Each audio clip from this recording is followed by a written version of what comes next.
आज Gujranwala bar association ने supreme court के दो जजेस जस्टिस काजी फायज़ ईसा और जस्टिस अमीनुद्दीन के ख़िलाफ़ रेफरेंसेस सुप्रीम जुडिशल काउंसिल को भेजने का ऐलान किया है। और आज ही खैबर पख्तूनख्वा की जो बार कौंसिल है उसने जस्टिस मज़ाहिर अकबर नकवी साहब के ख़िलाफ़ एक रेफरेंस सुप्रीम जुडिशल काउंसिल को भेजने का ऐलान किया है।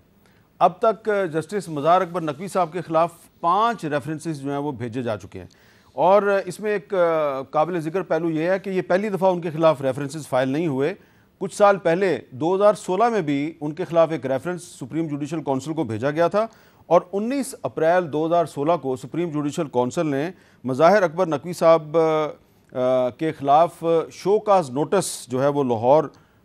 उनको भेजा था। और उसके बाद जस्टिस मज़ाहिर अकबर नकवी साहब जो है उन्होंने शो काज के ख़िलाफ़ आर्टिकल 184(3) के तहत एक दरख्वास्त दायर की थी और 12 नवंबर 2016 को उस वक्त के चीफ जस्टिस अनवर ज़हीर जमाली की तरफ से इस दरख्वास्त पे हेयरिंग के लिए सुप्रीम कोर्ट का 3 रुकनी बेंच कायम किया गया। और इंटरेस्टिंग बात यह है कि उसके बाद फिर जस्टिस मज़ाहिर अकबर नकवी साहब ने चीफ जस्टिस से इस्तदा की कि ये 3 मेंबर बेंच जो है इसकी जगह पे एक लार्जर बेंच बनाया जाए या फुल कोर्ट बेंच बनाया जाए। और उन्होंने मिसाल दी कि जस्टिस इफ्तिखार मोहम्मद चौधरी के ख़िलाफ़ रेफरेंस जो है उसकी हेयरिंग जो है वो एक फुल कोर्ट ने की थी, तो मेरा जो रेफरेंस है उसकी हेयरिंग भी फुल कोर्ट करे। लेकिन फिर ये मामला जो है वो दब गया और अब उनके ख़िलाफ़ 5 रेफरेंसेस जो हैं वो सुप्रीम जुडिशल काउंसिल को जा चुके हैं। अहमद अवैस साहब, मेरा सवाल ये है कि ये मुख्तलिफ लॉयर्स की तंजीमें जो हैं वो जजेस के ख़िलाफ़ रेफरेंसेस भिजवाने का ऐलान कर रही हैं, तो क्या ये मुनासिब नहीं है कि इस मौजूदा सूरत हाल में अगर किसी भी जज साहब के ख़िलाफ़ कोई रेफरेंस भेज दिया गया है तो चीफ जस्टिस साहब को चाहिए कि उसका जो लॉजिकल कंक्लूजन है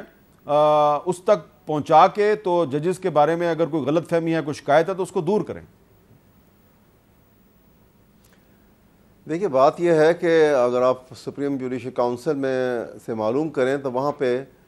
एक अंबार लगा हुआ है रेफरेंसेस का, जो इररेस्पॉन्सिबल तरीके से वकला की तरफ से भी या मुख्तलिफ लिटिगेंट्स की तरफ से लोग दे देते हैं वहाँ पर, और उसको पहले वो स्क्रूटनी करते हैं। उनका पूरा एक तरीक़ेकार है, वो स्क्रूटनी करते हैं, देखते हैं उसकी पॉसिबिलिटी क्या है कि उसमें कोई एलिगेशन जो है मिसकंडक्ट जो है वो बनता भी है कि नहीं है,